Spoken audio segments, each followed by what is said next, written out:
Eu quero compartilhar com vocês uma palavra, apenas vou fazer uma introdução hoje. Se o senhor permitir, em outros domingos, outras reuniões, eu quero continuar este assunto. Transformados à imagem de Cristo. Vamos ler uma sequência de textos, iniciando com Romanos capítulo 8, por favor. Vamos prestar atenção nos detalhes desses textos. Transformados à imagem de Cristo. Romanos capítulo 8, os versículos 29 e 30. Sabemos que todas as coisas cooperam para o bem daqueles que amam a Deus, daqueles que são chamados segundo o seu propósito. Porquanto os que de antemão conheceu, também os predestinou para serem conformes à imagem de seu Filho, a fim de que ele seja o primogênito entre muitos irmãos. Ainda em Romanos capítulo 12, versículos 1 e 2. Romanos 12, versículos 1 e 2. Rogo-vos, pois, irmãos, pelas misericórdias de Deus, que apresenteis o vosso corpo por sacrifício vivo, santo e agradável a Deus, que é o vosso culto racional. E não vos conformeis com este século, mas transformai-vos pela renovação da vossa mente, para que experimenteis qual seja boa, agradável e perfeita vontade de Deus. E por último, 1 Coríntios capítulo 15, 1 Coríntios capítulo 15, versículos 46 a 50. 1 Coríntios capítulo 15, versículos 46 a 50. Mas não é primeiro o espiritual, e sim o natural. Depois, o espiritual. O primeiro homem, aqui está falando de Adão, formado da terra, é terreno. O segundo homem é do céu. Como foi o primeiro homem, isto é, Adão, o terreno, tais são também os demais homens terrenos. E como é o homem celestial, tais também os celestiais. E assim como trouxemos a imagem do que é terreno, devemos trazer também a imagem do celestial. Está firme, irmãos, carne e sangue. Aqui ele está dizendo do homem terreno, o homem Adão. Carne e sangue não podem herdar o reino de Deus, nem a corrupção herdar a incorrupção. Então, o que vai herdar o reino de Deus? Aquilo que traz a imagem do celestial. Pois bem, meus irmãos, vamos resumir esses três textos em poucas palavras, porque esses textos, eles são o quadro do tema desta mensagem, transformados à imagem de Cristo. E aqui nós podemos ver três textos com uma extraordinária substância espiritual, de revelação, de aplicações, que vão nos ajudar a entender como que é essa transformação. Isso faz uma grande diferença na nossa vida, irmãos. Você não faz ideia o quanto isso pode mudar sua vida para sempre.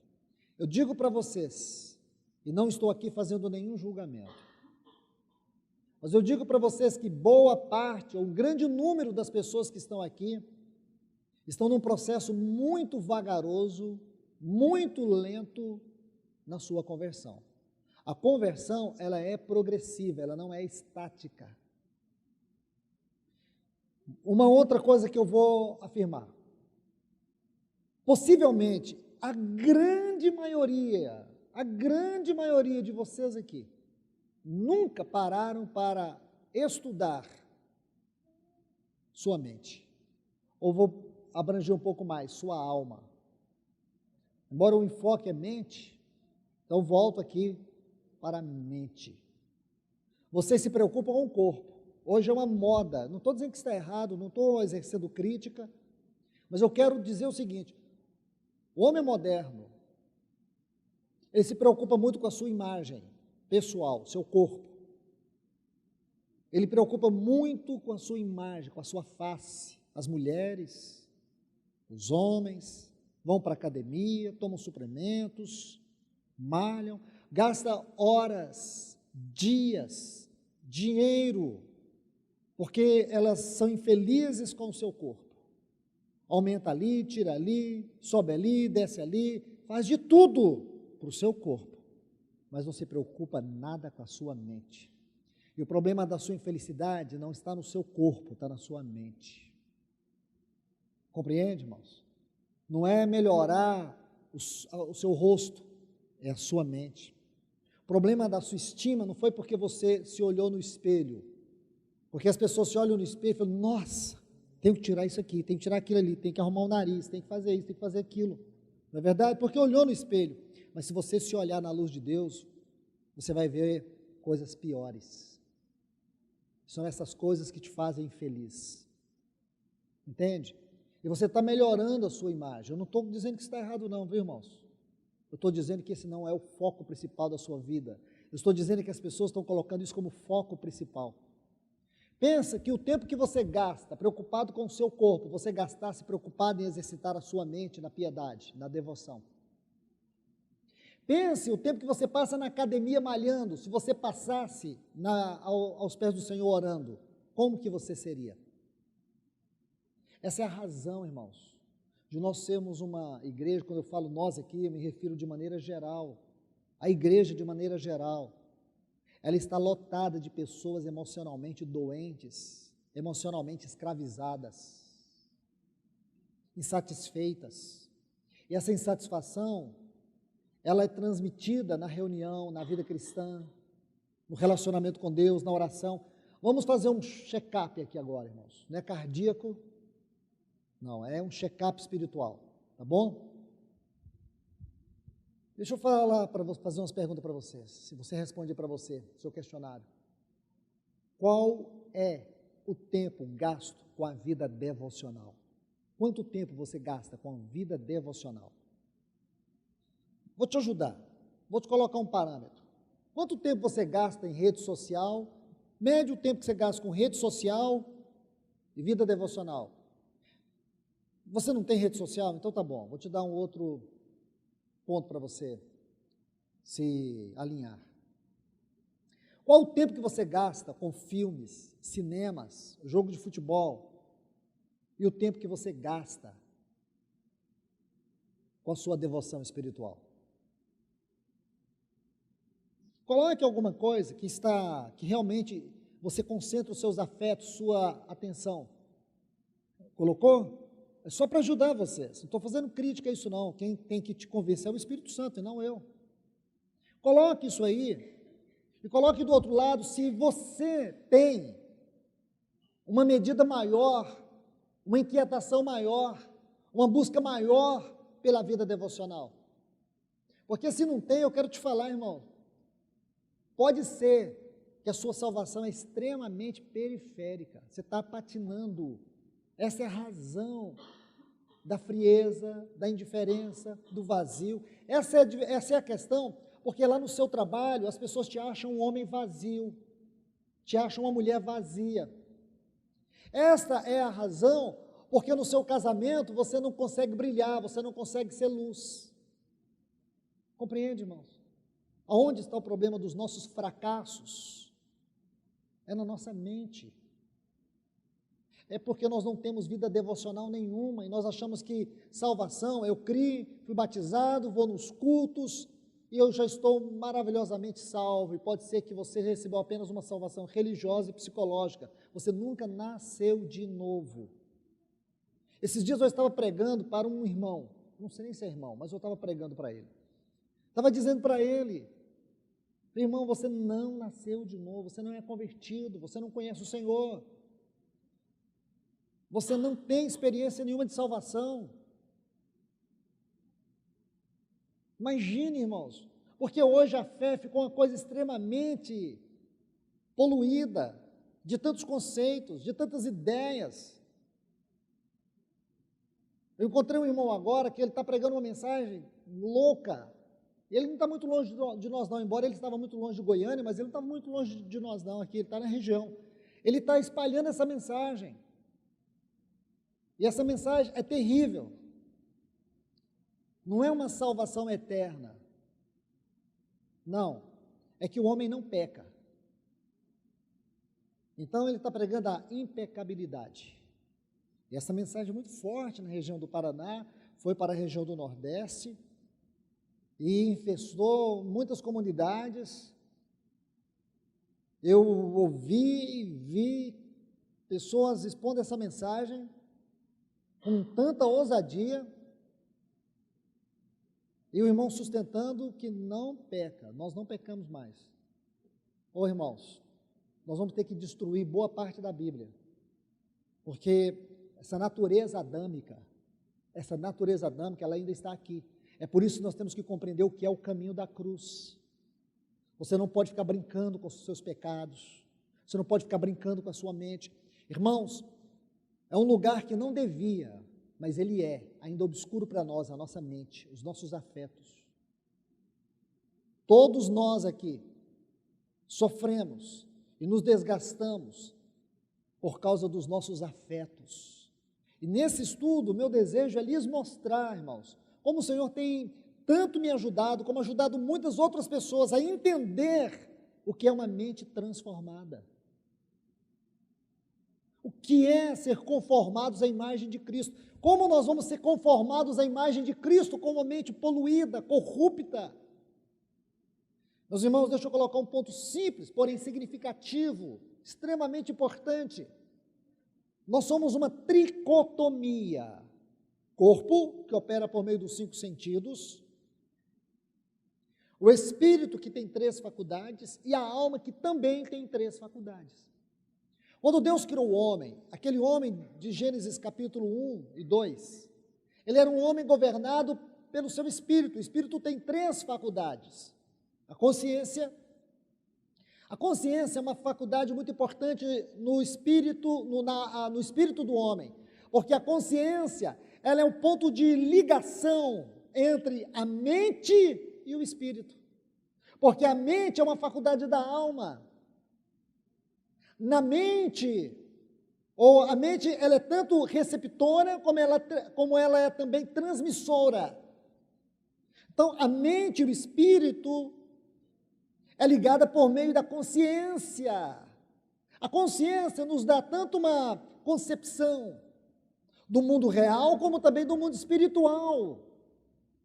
E o espírito ainda tem outras 2 faculdades, que é a comunhão. A comunhão é aquela faculdade que nos liga, que nos leva ao desfrute de Deus, que nos traz um anelo de comunhão, de afetos espiritual. E nós temos também a intuição. A intuição é o que nós podemos chamar dentro de nós da voz de Deus. É na intuição que nós percebemos, nós discernimos a voz de Deus. Então a consciência, ela consegue juntar tudo isso e transmitir por meio da nossa mente. Agora, o que é um cristão não ter uma mente transformada? Ele chega num culto como esse, tudo que ele ouve entra aqui e sai aqui. Nada muda. E ele sai daqui, ele perde aquela reverência. Você já viu que pessoas gostam de conversar no culto? Tem o vício de conversar, elas não conseguem focar, elas não conseguem sentir o temor da presença de Deus. Por quê? Porque sua mente nunca foi transformada. É uma mente vulnerável, qualquer coisa distrai, qualquer problema sufoca. Pessoas vivem asfixiadas com a sua vida lá fora, com tudo. sofrem de transtorno de ansiedade. Irmãos, deixa eu colocar algo aqui, eu tenho que falar tudo com muito cuidado, porque eu vou falando e vou pensando, meu Deus, isso é sério. Todos nós aqui somos ansiosos. Tem alguém aqui que não é ansioso? Se você acha que não é ansioso, você está enganado. No dia que você nasceu, já nasceu um bebê ansioso. A Bíblia não condena isso, irmãos, porque nós todos temos, por natureza, insegurança, medos, certo? A Bíblia não condena a ansiedade, a Bíblia condena você andar na ansiedade. Não andeis ansiosos, é o andar, certo? É ela te governar. Por que a Bíblia fala que o Senhor é o nosso escudo? Ele é a nossa fortaleza. Sabe por quê, irmãos? Porque nós somos fracos, frágeis e ansiosos. Então, Ele é tudo aquilo que eu não sou. Ele tem tudo aquilo que eu não tenho. Por isso, o relacionamento com Deus é fundamental para uma vida cristã emocionalmente saudável. Entende, irmãos? Então, deixe-me colocar isso com muito cuidado. Nós temos que compreender isso, que a salvação, ela tem um profundo impacto, em primeiro lugar, na nossa mente. Se você não conhece a sua mente, eu te digo, você não conhece salvação, você conhece religião. Então, muitos de nós participamos da reunião, mas a gente percebe, irmãos, que você tem uma grande dificuldade aqui. Me diga. Bom, me diga, mas para você aí, você não tem uma dificuldade de orar? Você não tem, você percebe que nesse check-up aí, a oração é uma coisa muito insignificante na sua vida. Oração é sinônimo de Deus. Oração é sinônimo de comunhão com Deus. Oração é sinônimo da presença de Deus. Então, se eu não tenho uma vida de comunhão na oração, significa que tudo isso no meu viver está perdido. Uma irmã me disse ontem, Luiz, devido às minhas crianças, devido à minha atividade, eu não tenho conseguido ter aquele tempo de devoção. Mas sabe uma coisa que eu tenho aprendido? Eu tenho aprendido a desfrutar Deus em tudo o que eu faço. Isso é vida devocional? Eu disse para ela, isso é vida devocional. Aproveite o máximo do seu tempo e inclua Deus nele. Porque à noite, se você deixar para depois, quando você chega em casa, você cai como uma pedra na cama. Então, o que você precisa aprender é desenvolver na sua mente a disciplina da devoção. Porque senão, irmãos, você nunca vai sair do lugar. E quantos irmãos e irmãs congregam aqui, ouvem palavras impressionantes, mas elas não significam nada. Se você perguntar para eles qual foi a última palavra que eles ouviram, eles não sabem nem o texto que foi lido. Sabe o que eu quero te dizer? Que a sua mente é um cemitério de palavras de Deus. Sua mente é um cemitério de milagres. Sua mente é um cemitério de porções do Espírito Santo que desceu e morreu. Compreende isso? Nós destruímos tudo aquilo que Deus nos dá. Nós destruímos tudo aquilo que Deus faz. E por que os cristãos hoje estão cada dia mais e mais se distanciando de Deus? Quantos homens aqui, quantas mulheres aqui? Então, meus irmãos, o Senhor tem inquietado o meu coração a lhes ajudar, a todos nós, sair desses cativeiros, sair dessas prisões, dessas correntes, para que um dia nós possamos, irmãos, ter a realidade da vida da igreja e esperar o Senhor com toda a alegria do nosso coração. Que nós venhamos impressionar o ambiente ao nosso redor. Você está tendo uma casa ácida, tóxica. Você tem uma vida emocionalmente asfixiada. Você dorme, parece que tem duas mãos no seu pescoço te sufocando, parece que você está morrendo. Isso não é vida cristã. Nós estudamos há pouco tempo sobre depressão. E agora nós vamos um passo mais além disso. É a continuidade do assunto sobre depressão. E focando o mesmo ponto, vida devocional. O segredo está na vida devocional. se você não aprender a ter uma vida devocional, uma vida que te leve a uma consciência de Deus, a um temor de Deus e a uma reverência de Deus, você vai viver governado pelo espírito deste mundo. Isso vai te destruir mais cedo ou mais tarde. Porque as lutas que nós passamos na carne, as lutas que passamos na vida conjugal, as lutas que passamos com os nossos filhos, as lutas do dia a dia, elas são sufocantes. Elas nos prendem, nos aprisionam, nos asfixiam de tal forma que quando você vê, o temor de Deus foi embora, a reverência foi embora, a consciência foi embora, nós nos perdemos, ficamos com o coração rebelde. Estamos estudando, eu estudei pelo menos 2 palavras com vocês na reunião de estudo na quinta. Estamos falando sobre o governo de Deus sobre a sua casa. Lá em Números 33, aquela estação de Quelata, a 19ª estação da peregrinação do povo de Israel pelo deserto. Ali nós estamos estudando algo muito importante. Houve uma rebelião. Quelata significa assembleia. Quando você traduz o significado espiritual desta palavra, significa uma assembleia caída em confusão. Nós sabemos que aquela foi uma grande confusão, foi tão terrível que a Bíblia diz que a terra abriu e tragou 250 pessoas vivas. E 14.000 pessoas, 14.700 pessoas morreram em consequência disso. Imagine, irmãos. Aí Deus vai colocar o princípio para conter essa rebelião. Qual é o princípio? Vocês se lembram? Moisés fala assim, Deus fala por meio de Moisés. Ordene que esses homens aí tragam todos os seus incensários. Isso está em Números capítulo 16. Biblicamente, na tipologia, o que significa incensário? Oração. Aí Deus diz assim, traga os seus incensários e coloca aos meus pés diante de mim. Então qual é a pergunta, irmãos? Qual é a grande lição que nós temos aqui? A grande lição é, você tem uma vida de oração aos pés do Senhor?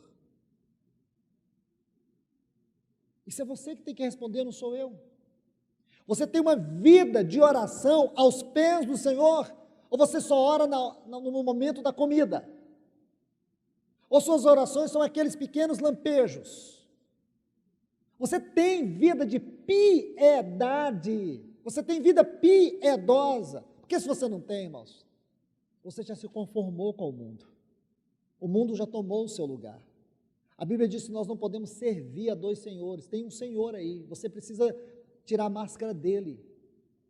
Porque você está achando que é um, e o Senhor não usa máscara, e diz a minha glória, a outro eu não darei. Por isso que a sua mente está tão doente, está tão vazia, porque Deus não está habitando nela. Mente, vontade, emoções, o que você sente, o que você pensa, o que você deseja, são as faculdades da sua alma.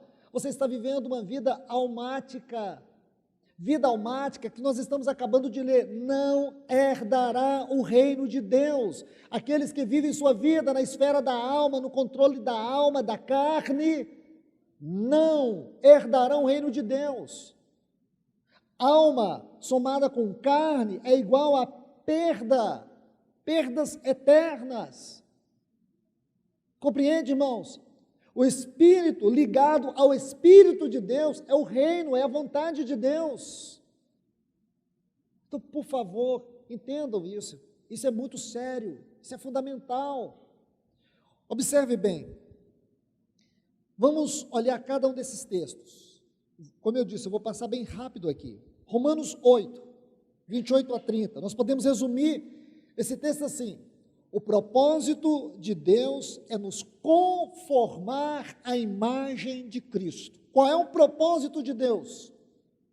O propósito de Deus é nos conformar à imagem de Cristo. Alguém aqui consegue chegar às esferas mais elevadas da revelação desse texto? Precisamos de muita ajuda, irmãos, para entender o que significa ele. Eu peguei o contexto rápido aqui, que é o versículo 28, quando diz assim, tudo coopera para o bem.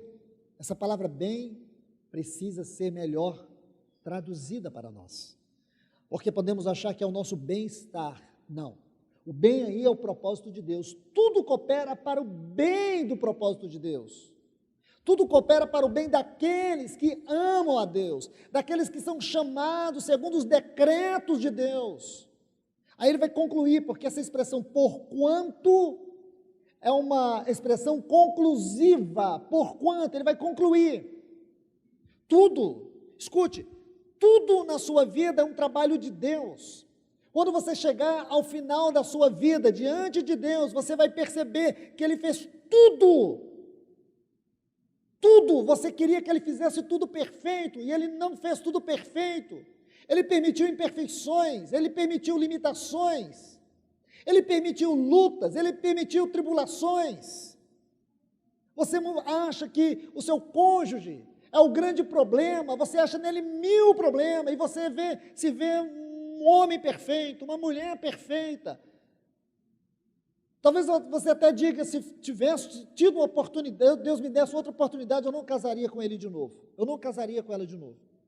Mas eu quero te falar, o problema não é o seu cônjuge, o problema não é a sua família, o problema é você. E te falo mais, não importa o que você pensa, importa é que do mesmo jeito Deus estaria trabalhando na sua vida. Você vai demorar a entender isso, está imperfeito para você, mas Ele está operando, juntando todas as coisas para alcançar o propósito dEle, para que um dia Cristo seja formado na tua vida. O propósito final não é que você seja um homem feliz no seu casamento, uma mulher feliz no seu casamento, um homem feliz com as suas conquistas, com o seu trabalho. O final da sua vida é que um dia Deus vai olhar para a sua face e vai ver a face de Cristo formada em você. Este é o propósito final. Este é o propósito. Porque quando Paulo diz em Efésios 5, e o versículo 32, grande é este mistério, mas eu me refiro a Cristo e a igreja. Qual é o mistério? Os versículos anteriores, o versículo 30, quando ele diz assim, somos membros do seu corpo, da sua carne e dos seus ossos. Qual é o grande mistério aqui, irmãos? É que dos dois, Deus fez uma só carne. É o que Paulo está falando. Aí ele diz, grande é esse mistério, porque nós e Cristo nos tornaremos um só corpo na eternidade vindoura. Compreende? Cristo formado em nós. Paulo diz assim, aos Gálatas capítulo 4, versículo 19, filhinhos, por quem de novo sofro dores de parto. Irmãos, eu queria fazer um pequeno parêntese aqui. Irmãos do ministério da palavra, irmãs do ministério da palavra, porque eu quero dizer aqui para as irmãs que ministram para as crianças, vocês não ministram numa esfera inferior não, irmãs. Não deixe ninguém dizer para você que você ministra na salinha, como se lá fosse uma salinha pequenininha, uns meninos pequenininhos, umas coisinhas insignificantes. Você ministra para a gente, você ministra para homens e mulheres que um dia estarão sendo usados por Deus, porque Ele começou a usar você na vida deles. Então você não faz uma obra menor não. Então quando eu falo ministério da palavra, eu incluo todas essas irmãs que dedicam esse ministério tão lindo aqui entre nós, com as crianças, com os jovens, com os adolescentes, todos os irmãos e irmãs. Vocês precisam sofrer, sentir dores de parto, no exercício daquilo que Deus confiou a você, porque esse é o trabalho do ministério da palavra, para que um dia Cristo seja formado em cada pessoa. Paulo diz, filhinhos, por quem de novo sofro dores de parto, até Cristo ser formado em vós. Nós não pregamos para que as pessoas sejam financeiramente bem-sucedidas, para que as pessoas sejam felizes nesse mundo. O propósito final daquilo que Deus nos confiou é para que cada pessoa seja conformada à imagem de Cristo. Este é o ministério. Então, vamos para o capítulo 12 de Romanos. Aqui nós vamos extrair apenas uma frase que vai sintetizar esses dois textos. Nossa vida deve ser um culto a Deus. Então, primeiro nós vimos o propósito supremo. O propósito supremo de Deus no homem é que o homem um dia possa ser conformado à imagem de Cristo. Agora, vamos ver os detalhes. Aqui está, nesses dois textos, Paulo fala assim: rogo-vos, pois, eu já falei sobre essa frase, ela é muito forte, irmãos, pelas misericórdias de Deus, que apresenteis os vossos corpos como sacrifício vivo, santo e agradável a Deus, que é o vosso culto racional. E não vos conformeis, não entreis, a palavra conformeis é entrar na forma, na medida exata. Não entre no padrão do mundo, não entre nas medidas do mundo. Sabe por quê? Porque se você entrar no padrão do mundo, se você entrar nas medidas do mundo, você nunca vai ter uma mente transformada. Irmãos, irmãs, quem aqui de nós não temos cicatrizes profundas na mente? Você sabe muito bem, irmãos, a neurociência explica isso. Existe a MUC, que é a memória de uso contínuo, memória de uso contínuo. Essa parte da memória de uso contínuo é muito importante. E tem também a RAM, que é o registro automático da memória. Então, essas duas siglas, a MUC e a RAM, elas são significativas. Porque nós gastamos 90% da nossa memória, que ele chama MUC, memória de uso contínuo. E gastamos 10% com a RAM, que é o registro automático da memória. Nessa parte da nossa mente, do nosso cérebro aí, existem janelas, eu já falei sobre elas. É isso que a neurociência ensina. Nessas janelas estão registradas nosso conhecimento e nossas emoções. A primeira janela, que é a neutra, você armazena todas as informações intelectuais de conhecimento, número de telefone, datas, compromisso, conhecimento intelectual, está tudo aí. Mas existem outras duas, que é a light, onde estão registradas todas as emoções positivas da sua vida. No dia que seu filho nasceu, o dia que você casou, seja essas datas importantes, esses acontecimentos que marcaram, estão aí, nessa janela light, ou luz. Mas também nós temos, irmãos, na nossa memória,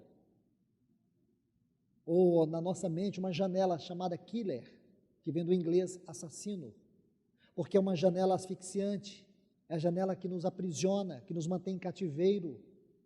É aí que estão profundas lesões. Essas janelas, irmãos, elas são ferramentas de controle. Quando eu estudo a palavra de Deus, junto com a neurociência, como isso fica claro para mim, porque a Bíblia fala assim, em Provérbios 4:23, sobre tudo que se deve guardar, guarde o teu coração. Coração, irmãos, a Bíblia quando fala de coração no hebraico, fala da mente, vontade, emoções, somada à consciência. Somada à consciência. Então o que ele está dizendo? Guarde os seus afetos, porque é deles que procede as fontes da vida. Nós vamos falar disso numa outra oportunidade, porque precisamos ler alguns textos aqui. Quando Deus fala para Jeremias que o povo havia abandonado ele, manancial de águas vivas, e havia cavado cisternas rotas. Aqui há duas figuras na nossa mente, irmãos. Porque se a nossa consciência não encontra na nossa mente um livre acesso, se a nossa mente, irmãos, ela não está governada pela voz da consciência, mas ela está governada pela forma do mundo, pelo modelo do mundo, então a consciência não trabalha.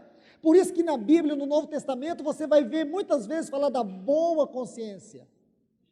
Paulo escrevendo a Timóteo, ele fala da boa consciência. Na primeira epístola de Pedro, ele fala da boa consciência. Por quê? Porque a nossa consciência, ela se torna má, não é que ela se torna má, é que ela não cumpre a sua função. Quando o homem pecou, quando eu falava da tricotomia, irmãos, era o espírito que governava a consciência. A consciência governava a mente. Assim era a vida de Adão antes do pecado. Quando Adão pecou, ele tomou consciência de si mesmo. Porque a consciência de mim mesmo é a alma que dá. Porque na alma está o nosso ego. Alma está o nosso ego. Então, na alma, eu passo a ter consciência de mim. Por isso, uma pessoa ególatra é uma pessoa centrada em si mesma. Aí, quando Adão e Eva teve consciência deles, o que eles fizeram? Se cobriram. Perceberam? Que agora eles têm consciência deles, numa medida que não tinham. Porque antes a consciência, como faculdade do Espírito, governava os seus afetos. Eles estavam revestidos, como diz o Salmo 8,4. Diz que o homem criado por Deus, ele estava revestido de glória. De glória o tecestes, o fizestes, o vestistes. É assim que está no Salmo 8, versículo 4. Então o que acontece, irmãos? Eles perderam aquela glória da santidade de Deus em suas vidas. O pecado, ele criou um grande bloqueio na nossa mente. Ele impede que a consciência fale na nossa mente. Veja que Deus diz, os vossos pecados é que fazem separação entre mim e vós. Aonde que o pecado faz separação entre Deus e nós? No contato da consciência com a mente. Porque a consciência é uma faculdade do Espírito, o Espírito Santo fala na consciência. Deus se manifesta na nossa consciência. A palavra de Deus, ela toca a nossa consciência, e a nossa consciência toca as faculdades da nossa alma. Se nós temos uma mente poluída, intoxicada com os padrões desse mundo, irmãos, então tudo que é saudável, tudo que é bendito, tudo que é bom do ponto de vista espiritual morre na nossa vida, porque fica na mente, não na consciência. Entenderam, irmãos? Compreenderam o tanto que isso é sério? Agora você está conseguindo entender, porque você não consegue ouvir a palavra e deixar ela falar. Você já teve uma experiência de Deus falar com você e você entrar em desespero, e aquela palavra continuar o dia todo na sua vida? Sabe o que aconteceu? É porque existe um canal aberto na sua mente, e você é uma pessoa que tem se esforçado para viver com a consciência pura diante de Deus. Porque Paulo fala assim, se o nosso homem exterior se corromper, é isso aqui, carne. Quando ele fala desse homem exterior, ele está falando da alma e o corpo. Entende, irmãos? Porque o corpo é só um escravo da alma. Eu vou dizer uma coisa para vocês. O corpo é um escravo da alma. Ele obedece os comandos da alma. Mas quando você começa a andar no espírito, o seu corpo, as sensações no seu corpo vão se manifestar no seu espírito, mas é porque a sua consciência está controlando a sua mente. A sua fome de oração, sua fome de adoração, a sua fome de Deus é na sua consciência, porque sua consciência está encontrando uma liberdade na sua mente. As guerras espirituais, elas são travadas aqui, irmãos. Nós vamos ler muitos textos sobre isso, muitos textos sobre esses assuntos. E vocês vão ver como que a Bíblia fala de maneira tão escancarada sobre esse assunto de mente. Como nós temos que levar nossa mente cativa à obediência de Cristo. Então, aqui, nesses textos de Romanos 12, 1 e 2, o que que nós lemos? E não vos conformeis com este mundo, mas é uma conjunção, uma adversativa que estabelece o quê? Um contraste. Se você se conformar com este mundo, você nunca terá uma mente transformada. Se você se conformar com este mundo, você nunca saberá a vontade de Deus. Se você entrar no padrão do mundo, você não vai conhecer o tempo e o modo de Deus. Mas eu sou crente. Irmão, se tem um crente, que eu acho que ele é o crente número 1, ele chama Satanás. Ele é tão crente, irmãos, que estremece. Tem gente que é crente e não sente nem arrepio. Não, Satanás não, ele é crente que estremece. Satanás sabe que Jesus é Senhor, ele sabe que Jesus o venceu, ele sabe que a morte está vencida, ele sabe que Jesus voltará, e ele sabe que ele vai habitar eternamente no inferno. Ele sabe de tudo isso. Então, se tem uma pessoa que é convicta na sua crença, é Satanás. E nós precisamos saber disso, irmãos, que ele existe. Então, cuidado com tudo isso, irmãos. Cuidado com a sua mente, porque aqui estão todas as áreas que controlam toda a sua vida. Mas o que é que nós podemos extrair daqui? É que o Espírito Santo quer nos mostrar nesses dois textos de Romanos, 2 versículos de Romanos 12, nossa vida tem que ser um culto a Deus. Ofereceis os vossos corpos como sacrifício vivo, santo e agradável a Deus. Aí nós voltamos lá para aquele lata, que eu quero concluir. O que que Deus fez naquele exato momento? Traga os incensários. Colocou os incensários diante dele. Porque, irmãos, a nossa vida piedosa, ela é julgada aos pés do Senhor. Não adianta você fingir vida espiritual. Não adianta você usar máscara. Não adianta você fingir oração, fingir comunhão com Deus. Essas coisas não funcionam. Porque o que nós aprendemos com Quelata sobre muitos aspectos, mas um deles eu quero citar, é que toda a nossa vida devocional é vivida aos pés do Senhor e não diante das pessoas. Compreende? E ali tinha um incensário que foi aprovado por Deus. Qual incensário foi aprovado por Deus? O incensário de Arão, porque ele era o único que tinha uma vida devocional aprovada diante do Senhor. Se você não tem uma vida devocional aprovada diante do Senhor, então tome muito cuidado. Antes de sair naquela porta, fale com Deus. Peça que o Espírito Santo te convença do pecado, da justiça e do juízo. E você vai ver no capítulo 17, do livro de Números, quando eles chegam no Monte Séfer, Deus diz assim para Moisés: tome cada um deles os seus bordões, 12 príncipes de cada uma das tribos, coloque esse bordão na minha presença, no tabernáculo do testemunho. A Bíblia diz que eles colocaram 12 bordões, porém no outro dia só o bordão de Arão floresceu. Isso fala do poder da vida em ressurreição. O bordão ali é uma figura do ministério da palavra. Traduzindo de maneira geral, é o nosso relacionamento com a palavra de Deus. Se o nosso relacionamento com a palavra de Deus não for vivo, não for eficaz, ela também não tem nenhuma eficácia na nossa vida, irmãos. Eu vou repetir isso. Se o seu relacionamento com a palavra de Deus é um relacionamento superficial, não é um relacionamento devocional, não é um relacionamento espiritual, ela não vai cumprir a eficácia que ela tem na sua vida. Você pode ler, pode ouvir, você pode ler o que você quiser, mas se você não tiver um relacionamento aos pés do Senhor, um relacionamento aprovado por Deus. Por isso Paulo diz para Timóteo: procura ser um homem aprovado, um obreiro aprovado, que saiba manejar, manusear essa ferramenta que é a palavra de Deus. Nós precisamos saber, irmãos, que isso tudo é checado por Deus. Ele está sondando todas as coisas. O salmista diz: sonda-me, ó Deus, no Salmo 139. Sonda-me. O sentido é: entre profundo no meu coração e vê o que está errado. Nós precisamos, irmãos, que o Deus, Ele entre profundo no nosso coração e veja todos os caminhos errados que estão lá dentro, e que Ele tenha, e só Ele tem, o poder e a liberdade de nos trazer para o caminho certo. Esse é um outro assunto que nós vamos ver, baseado no Salmo 36, versículo 9, na tua luz, vemos a luz, e também no Salmo 43, a tua luz e a tua verdade me guia ao santo monte e aos teus tabernáculos, tua luz. Na tua luz eu vejo a clareza da minha vida. Na tua luz, a luz de Deus. Jesus disse: eu sou a luz do mundo. Então isso aqui é uma expressão do Senhor.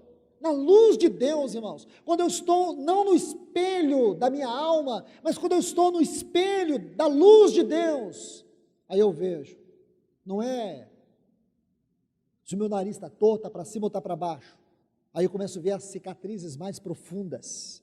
Eu começo a ver as trevas que tem no meu coração, e nessa luz, eu vejo a luz. É isso que está no Salmo 36, 9. Aí eu tenho clareza. A tua luz e a tua verdade me guiam para os teus tabernáculos, para o alto monte, os teus tabernáculos. Isto é, para uma vida piedosa, mais alta, mais profunda. É isso que nós precisamos, irmãos, porque aí sim nós vamos sair da periferia. Deixe-me concluir agora com esse último texto. 1 Coríntios, capítulo 15, versículos 46 a 50. Vamos traduzir assim, colocar uma frase bem curta para a gente concluir. O cristão vive a realidade da vida natural e a sobrenaturalidade da vida celestial. Eu vou repetir. O cristão vive a realidade da vida natural, a vida que nós vivemos, o seu cotidiano, suas ocupações, suas funções, tudo isso é a naturalidade da sua vida real. Mas o cristão também vive a sobrenaturalidade da vida celestial. Só o cristão. É isso que nós estamos perdendo. É nisso que nós estamos falhando. Porque nós estamos cumprindo o nosso papel de maneira natural. Amém. Só que nós estamos falhando em cumprir o nosso papel celestial. E aqui nós temos que ver outros textos, irmãos. Não dá para ver agora. Eu só estou introduzindo o assunto. Aqui nós precisamos ver quem é Deus e o que Ele fez quando nos criou. A Bíblia diz que Ele colocou a eternidade no nosso coração. Em Zacarias 12, você vai ver que Ele vai fazer uma descrição do universo, o Deus que criou o universo, o Deus que criou a terra e colocou o Espírito dentro do homem. São 3 dimensões. Escute isso, irmãos. 3 dimensões. A dimensão do universo, a dimensão da terra e a dimensão do espírito do homem.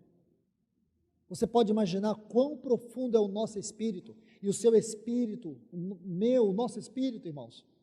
É uma faculdade importantíssima. Você é alma, isso aí tem a ver com a naturalidade da sua vida. Mas você é espírito, isso tem a ver com a sobrenaturalidade celestial da sua vida. E aqui muitos cristãos estão falhando.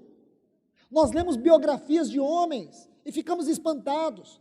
Você lê a biografia da Madame Guyon, como essa mulher sobreviveu tão oprimida, tão asfixiada, num casamento doente, cercada de tantas oposições, como ela pôde ter uma vida cristã profunda? Simples, irmãos, essa frase diz isso para vocês. Ela aprendeu 2 coisas: viver o mundo natural e viver o mundo celestial. Ser uma mulher humana, mas também saber que dentro dela o seu espírito celestial, faculdade que Deus criou para que o Espírito Santo viesse nos habitar. Isso, irmãos, não causa calafrios mais em nós. Você pensar que você é habitado pelo Espírito de Deus. Você pensar que Deus te criou para um relacionamento íntimo e profundo com Ele. Por que isso não nos impacta mais? Sabe por quê, irmãos? Simples. Eu ficava em crise com isso. Eu ficava enlouquecido com isso. Eu pensava que se o meu fim era viver sozinho numa cabana, longe de todo mundo, que eu não aguento ver esses irmãos que ouvem a palavra, entra aqui, sai aqui, que não cresce, que não avançam na periferia, não quer nada com Deus. Eu pensava que esse era o meu fim, mas agora está claro para mim.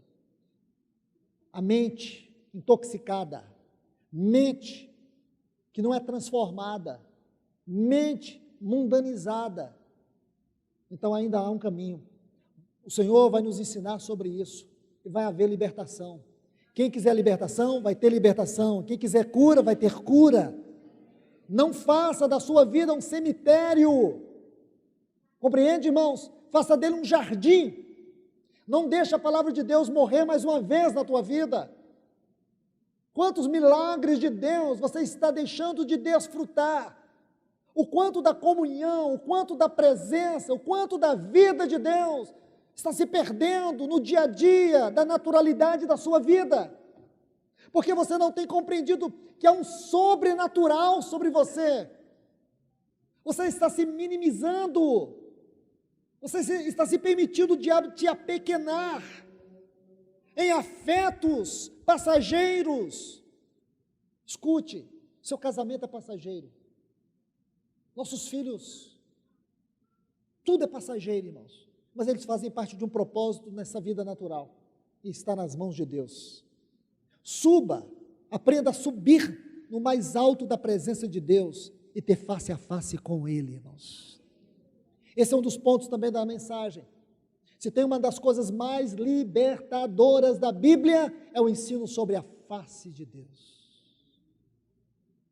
Quando a Bíblia diz que a presença de Deus estava no jardim do Éden, a palavra ali, irmãos, é peniim, face, a face de Deus. Quando Adão se escondeu da presença de Deus, não era da presença, era da face. E você vai ver, irmãos, que a face de Deus nos foi transmitida na criação. Criou, pois, Deus o homem a sua face, imagem. Porque o propósito de Deus era que a face dele fosse refletida no homem. O pecado tirou isso, irmãos. E você vai ver que a nossa busca é pela face de Deus. Você vai ver que o conflito do Getsemane, irmãos, era o conflito da vontade de Deus e da face de Deus. Porque ele precisava cumprir a vontade de Deus, do Pai, sem perder a face do Pai. Mas ele sabia que para cumprir a vontade do Pai, ele perderia a face do Pai. Por isso que lá na cruz ele disse: Deus meu, por que me desamparastes? Porque ele não podia mais contemplar a face do Pai. Porque aquele que não conhecia o pecado, Deus o fez pecado por nós. Então nós vamos perceber, irmãos, e entender, porque a face de Deus é transformadora de caráter. Na experiência de Jacó, quando ele viu a face de Deus, a sua alma foi salva. Irmãos, nessa frase tem muito que nós aprendermos para o nosso dia a dia. Que o Senhor nos ajude, irmãos. Que o Senhor nos abençoe. Senhor, nós te louvamos, te agradecemos e te entregamos esse tempo da tua palavra. Está nas tuas mãos, Senhor. Que o Senhor encontre aqui corações onde a tua palavra possa falar, onde a tua palavra possa entrar de maneira viva, de maneira eficaz, de maneira poderosa. Porque muitos de nós estamos em cativeiros que têm nos estraçalhado, Senhor, por dentro, esmagado por dentro, tirado a nossa força, o nosso vigor, a nossa alegria espiritual, o nosso prazer em te servir. Temos nos tornado um modelo, Senhor, desse mundo, porque o mundo tem sido uma forma para os nossos padrões e valores. Senhor, destrói isso na nossa mente, todas as cadeias que aprisionam a nossa mente, essa janela da nossa alma, essa janela que assassina, que destrói, Senhor, os teus planos, o teu propósito, a tua vontade, que torna a nossa fé um pó. Senhor, que tua palavra nessa noite, como um grande martelo, venha quebrar todas as fortalezas, Senhor. Vem destruir todos os sofismas, todos os enganos da nossa mente, para que a tua voz encontre livre acesso dentro de nós. Senhor, nos ajude, Senhor. A tua igreja nesse tempo está precisando de um socorro urgente do Senhor. Urgente, Senhor. Nossos valores estão errados, nosso caminhar está errado, a nossa busca está errada, porque a nossa mente está sendo escravizada, Senhor, pelos padrões desse mundo. Ajuda-nos, Senhor. Nós queremos viver o sobrenatural da vida celestial, mesmo nessa terra, Senhor.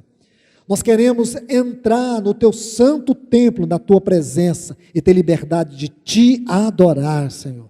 Ajuda-nos, ó Deus. Traga verdadeiro arrependimento para o nosso coração, Senhor. Traga o verdadeiro arrependimento para a nossa vida, Senhor. Nós te pedimos, em nome de Jesus.